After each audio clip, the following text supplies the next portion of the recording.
So let's talk about the code of ethics. Now, this is one of the smallest chapters for the exams, but again, they'll give you at least 2 questions in here. So again, they want to make sure that you actually know what it's all about, and you have to know those little tricky parts that they're going to ask you for. So what happens after you get licensed? After you pass the exams, you'll have a boss. And for most of us, the boss will be the counsel. That applies for the real estate people, for my property management and strata people. And then we have the register. That's your boss for my mortgage people. Now, those bosses, what do they do? What are they good for? They give you the license, okay? And the person who gives you the license, that's the only person who can take that license away from you. So you can think of the bosses, okay? Your counsel and your register as the bodies who gives you that license, takes it away for you, right? Gives you the discipline here, like, so that's what they do. But then we have a professional associations. Now, those ones are the voluntary ones. So that means you have a choice if you want to join them or if you're not planning to join them. And we call them mothers, okay? Because it's like any type of mothers, they might love you, not as much as we want them to, right? But that's what they're for, okay? So for the exam, think of any type of mom. If you get licensed, do you think your mom will want to promote you and says, oh, my kid is the best, you should definitely list with him or whatever that is? Usually that what moms are for. For the exam, they'll say who will advance and who promote you as a profession. Now that's your associations. And again, it's voluntary, you don't have to be part of it. Most of us don't join any associations. Real estate people, we do. We mother kids. Why? Because they give us something in value, which is our MLS system. But for everybody else, especially mortgage people, you're probably not even going to know about what this MBA stands for, okay? So for the exams, again, if they ask you what are those associations for, they promote you, okay? They advance you as a profession, not as an individual. They require all of the members to be licensed. So they say, don't come to the family if you're not licensed. We're not going to take you in. And the last part, which we're going to talk about right now, is the code of ethics. So what's code of ethics is based on a golden rule, and it says, do unto others as you would like them to do unto you. So basically, do good things to people, and they will do good things back to you. So again, it's pretty straightforward stuff. Okay, so when they say what's the duty of you, right, agent, they're referring to everybody. So you have duties when it comes to morality, also the duties to follow all the laws. So again, for example, if they ask you, should you follow just some of the laws or all of them? Just be smart. They want you to hear from you that all of the laws will be applicable to you, right? It doesn't matter, even the common law will be applicable to you when you deal with the clients, okay? And what's the purpose of this? Why should you follow the laws? Because who are they trying to protect? Is that you, or they're trying to protect the public? It's always about the public. It's never about you, so you know that, hopefully by now, right? So then we have the highest duty. So who do you have the highest duty to? Now, for my property and strata people, for you guys, it gets more complicated because you're going to have multiple clients, and you have to say, who would I be working as, give all of my fiduciary duty to, right? And who will be a limited client to me. So you have the choices. But when it comes to real estate agents or mortgage people, for you guys, you have no choice. So basically they're trying to say, if your clients, let's say I'm doing an open house, and if you're the owner that you're working for tells you, do not disclose that we have a leaky roof in the house, again, you say, I'm sorry, client, but I have to highest duty to the public, to the community. So that means I have to tell them everything that comes with my profession. I have to tell you everything, okay? Even though it's your client, but the highest duty will be owned to the public because you have to disclose. Because if you don't disclose what will happen, then they'll sue you and they'll sue your client, okay? So that's what they want you to understand. So again, it's all based on the morality principle. So that means basically you have to figure out what is the right thing to do, what's not the right thing to do, you know? You're not gonna lose your license for that. We'll talk about this one, but basically it says professional ethics based on to do with the morality of the daily business conduct of professionals, right? So basically it's you the judge of what is right and what is wrong, okay? Should I lie or should I tell them the truth? Okay, so 3 points that you have to know for the exam. So when it comes to code of ethics, it has to be, it's based on a written code. So an example says could that be an oral, could that be a verbal code? No, it's been written down, right? Written codes or guidelines that you voluntarily may want to adapt. So again, on an exam, nobody can force you, right? So basically, when you join your family, it's a voluntary option. Nobody's gonna force you, but what you're gonna do, you're gonna try to adapt all of those written codes and guidelines. And as a minimum standard of behavior, so again, it's something that is minimum set up for you that you should follow. It's not a must. And to maintain the reputation of the profession, right? So the whole idea is for you to keep that reputation going, so your moms are not disappointed at you, right? So that's kind of a point. Okay, so a lot of our students, they're coming back from the exams and they say that we've seen the questions on the actual ethics definition. And they'll say, what do the ethics stands for? And for myself, I made that keyword, so the science of morals. So as long as you see that science of morals, then I know they're referring to the ethics. The Department of Study concerned with the principle of human duty and the moral principle by which a person is guided. Okay, I mean, that makes sense. But if they ask you for that definition, you're looking for that science of morals. Now, golden rule, you also have to know because it's simple. Do unto others as you would have them do unto you. So again, in English, do good things to people, they'll do good things back to you. Okay, so we'll talk about all your associations. We talk about what they do for you. So again, they promote you, hey, they enforce the code of ethics on you, but what they cannot do. So again, can they take away the license away from you? And so that's it. I don't know, you breach the code of ethics, you're not nice to the clients. So can they actually take your license away from you? Yes or no? For the exam, you say no, of course not. Because again, if you breach the code of ethics, they can cancel and suspend the membership. So what they're trying to say then is they can kick you out of the house. That's it. It says, off you go, choose a different family, not part of our family anymore. In real estate, we have 11 real estate boards to choose from. So if you breach one, then you still have another 10 choices. Just joking, but that's true though, right? And basically do not have anything to do with your actual license. We'll talk about different scenarios, but let's say if you said something badly about the other agent, or if you did something to hurt their business in some way, so again, something morally not right, basically, right? So you call the council and say, so can you do something about that agent? And say, you know what, we don't deal with the code of ethics. So if you have anything to do with the code of ethics, then you call back your real estate board and you talk to them, and they will do something. But the bosses, they have nothing to do with the code of ethics, okay? So let's do a couple of questions. You have question 1 on page 3. It says ethic is best defined as. Now, when we go through the options, I want to show that you know exactly why is each option, why is it true and why is it false. So look at only option number 1, okay? Even though we know what the answer is, but I still want you to know the other options. Look at option 1, it says minimum standard of conduct, which is true, prescribed by the act. So again, what is the problem with option number 1? Because it is a minimum standard of conduct, so minimum, what you're supposed to do, but who is it prescribed by? You see, it's not prescribed by the act. Act is your God, right? So that's not what it's done. It's by the associations. It has nothing to do with the act. It has nothing to do with your bosses. It's done with the associations. So for that reason, option 1 is out.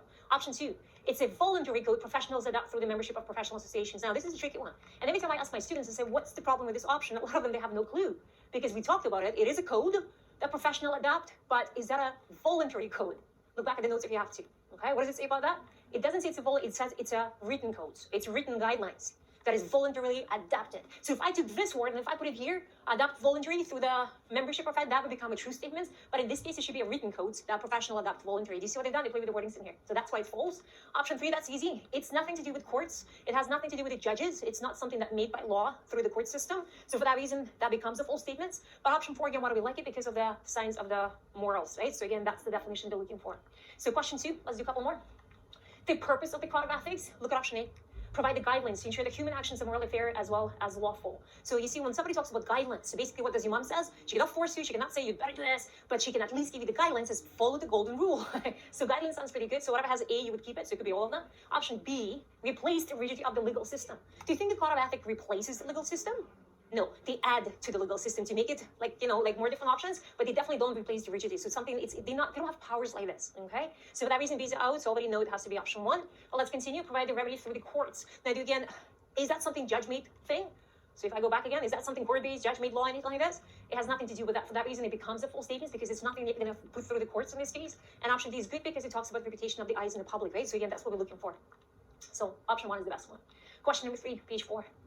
They say the purpose of the code of ethics is to define the minimum standards of conduct of professional as required by law. Okay, I'll stop. I want to see what would you say in this one. Option A, is that true or false? Defined as a minimum standard of conduct of professionals. So this part sounds really good, but required by law. That's what makes it false because again, it's not the law. It's the associations that adopt it. It's kind of funny. That's very tricky, to be honest. But let's pretend we didn't know this option, okay? Look at option B. Maintain the reputation of the profession in the eyes of the public. Now, that becomes definitely true. So whatever has B in it, so again, it could be only this one. It could be all of those ones. So again, I pretend that I didn't know A, right? So for that reason, I already know that cannot be true statements. But let me look at the other 2 ones and see if there's anything that I like in there, okay? So set out the remedies that a person may have against a professional who has wronged him or her. Now, do we set out the remedies that a person may have against a professional? Is that what we do? Or look at option D. That's definitely easy one. Replace the rigidity of the legal system. We already talked about this one. They don't set up anything through the legal system. They don't go through courts. It's not something that you can enforce. So if you've been not good to your clients, guess what? They're not going to be nice to you. Okay? So again, B is the only one that they like in here. Okay, question 4. So how is ethics different from the actual law? So let's talk about this stuff. Okay? Because we said it has nothing to do with the law. It does not come from the law part. Okay? So look at option 1. Ethics are unwritten where the laws are written. Do you think that's the biggest definition between those two? I mean, we never talked about that it has to be, but it's actually a written code. So for that reason, option 1 is up. Okay? Option 2, the breaches of law are not breaches of ethics. It's okay. It's not. That doesn't sound right to me. How about option number 3? While the law may prescribe the minimum standard of conduct of the certain individuals, ethics can go farther and require a higher moral standard. You see that with moral standard? That sounds really good. But look at option number 4. The breaches of ethics are always less serious. Again, if you guys have been doing all the other chapters, you know that if somebody says always less serious, that becomes a false statement because always is way too strong. It is less serious, but not always, right? That makes it false, right? So ethics can go further and require a higher moral standards of conduct, right? So that's what they're looking for. Okay, so question 5. Which of the following is a false statement in regards to code of ethics based on associations, right? So again, look at let's do option number 4. Let's go from the back forth. Okay, so the code includes the golden rule. Do unto others as you would like them to do unto you. So that's true. They're looking for the false statements. Look at option number 3. The code resolves the conflict between the realtor instructions from the client and the realtor responsibility to the community in favor of the interest of the community. Okay, now that also becomes a true statement because again, if you have an instruction between the client and the community, you're going to go towards the favor of the community. So that's okay. So an exam instead of realtor, they will see mortgage people in there, they'll see strata people in there. Did they just changing that word all the time? Option 2, all provincial real estate association and regional real estate board are bound to abide by the code. Again, associations and the boards, of course, they have to abide because that's not your bosses, that's your family. And option 1 was what's the problem with this one? The code stresses that realtor highest duty is owed to his client, regardless of the nature of the client's instructions. So again, remember how say if your client says, oh, I have a leaky roof, do not talk about it. Guess what? I have to talk about this stuff. So that becomes a false statement. Okay, that's what they're looking for. Okay, so now this is where it gets to a very fun part. So again, this part is where they're going to talk about different type of code of ethics. in regards to your profession and other things. So what we find is kind of an interesting question on different type of duties that you provide to your clients. So you see I put a star next to this choice in here because on the exam, they're actually going to test you on this one the most. And this duty talks about the professional courtesy and good faith. So basically everything to do with your profession, basically. Okay. So it says it is a duty onto its own profession. So anything to do with your profession, that's where this duty will apply. When one of its members does something calculated to cause the injury to a colleague, then this is where this code is going to be up. So for example, if some of the other agents decided to undertake you or do something to hurt your business in any way, so guess what to do? You don't call the council, you call the boss, but you call your real estate board if you're a real estate agent, right? Or you call your association and say, hey, that agent is screwing me over, do something about it, okay? And again, they were supposed to do that because again, based on this duty of professional courtesy, you're not supposed to hurt the other people in your business. I mean, it's a healthy competition, just let it be, okay? So any undertakings, special promises, and understanding between the professionals, so again, don't just give empty promises, make sure that you actually do what you said you're gonna do, okay? So they want you to think of it, even if you say something to any of your colleagues, you treat it as a binding contract, right? That's how they want you to think of it, because we deal with our profession. So keep your words. Okay, so then we have a duty of competence. Again, it's very straightforward duty, but again, on the exam, they will test you in this one. This a look. Okay, this is actually good to know because I actually want to hear what you want to say.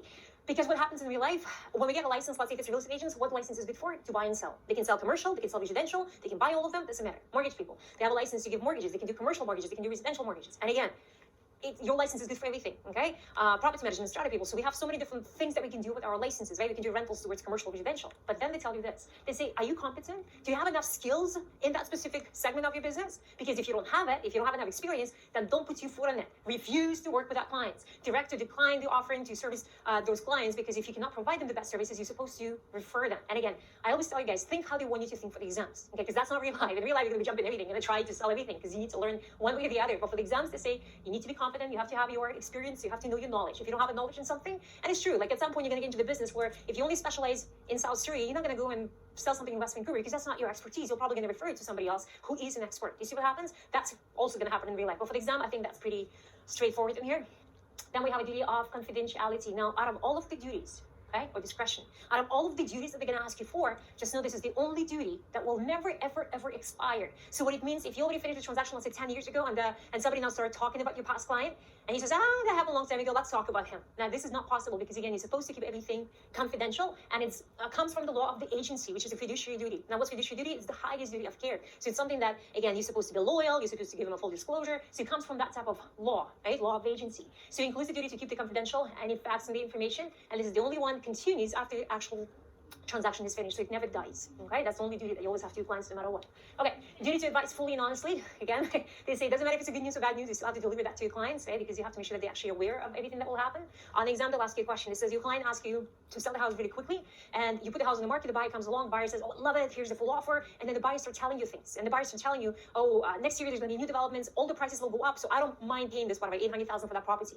Now, and then they'll give you of course, they'll give you 4 choices, I'll give you 2 choices, and you have to tell me which one would you choose for the exam.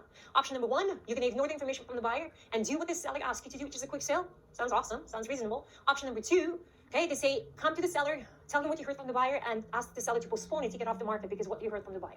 Okay?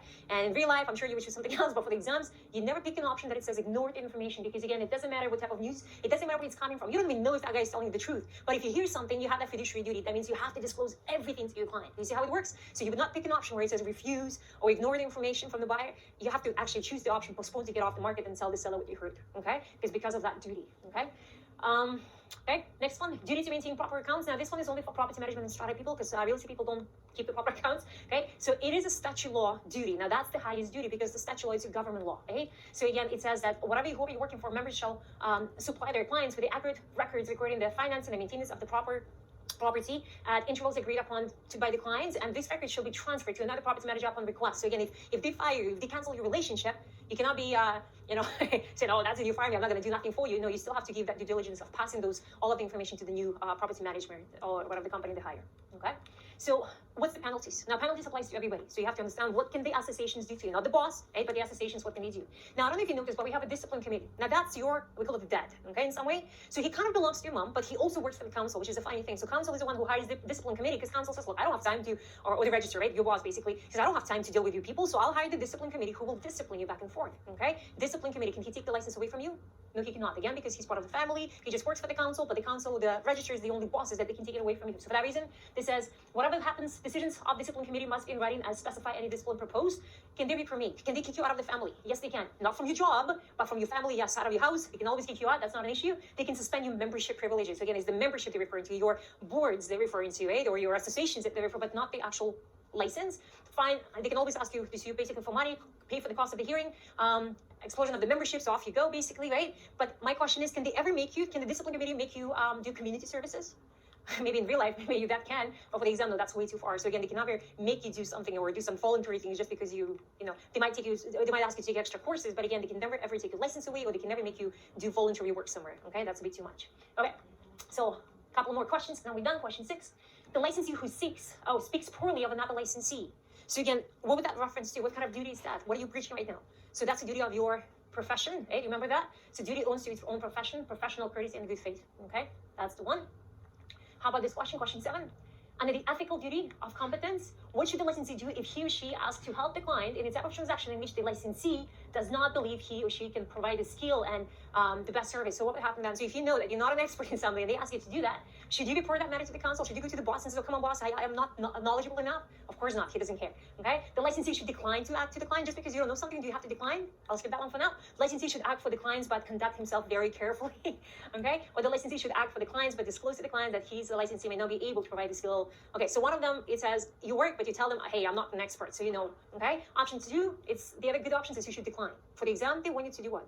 They want you to decline. Okay, so that's what they're aiming for, because that's the duty of the competence. If you're not competent enough, pass it along, right, and get your referral fee. So they expect an option 2 from you. Licensee should decline to act for the client. Okay, question 8: which of the following ethical duty is properly categorized as a duty owed to one's profession? Remember, we put a star next to that duty because it comes up in the exam the most. So anything to do with profession is your duty of professional courtesy, right? And again, it's pretty straightforward stuff. Okay, question 9: which of the following statements regarding the duty of confidentiality is true? Okay, can you look at option 1? The duty of confidentiality expires once the agent's relationship has ended. True, false? This is the only duty that will never, ever expire. How about option number 2? The duty of confidentiality requires full disclosure of all of the facts that may impact the agent's relationship with the client. It sounds really good, but is that a duty of confidentiality, of full disclosure? Okay, I'll skip this one. Option 3, the duty of confidentiality is derived from the law of contract. So let's go back on that duty and let's see what it's all about. Okay, so it comes from the law of agency. So for that reason, this option is out. Okay, the law of agency is your fiduciary duties, the highest duty of care that you have to the clients. And then expires. So option 1 and option 3 is out. You see how you have to think? And then you have option 4, which says none of the above. And then you have option 2, it says duty of confidentiality requires a full disclosure to your client. I mean, it's a good duty, but is that the same duty? So it's false. Why? Because again, it's a totally different duty. So again, if you talk about confidentiality, it's not about the disclosure, it's about keeping the information confidential. So you choose none of the above. Okay? So you see what I mean? There's some questions, they are simple ones, but again, you still have to know what they stand for.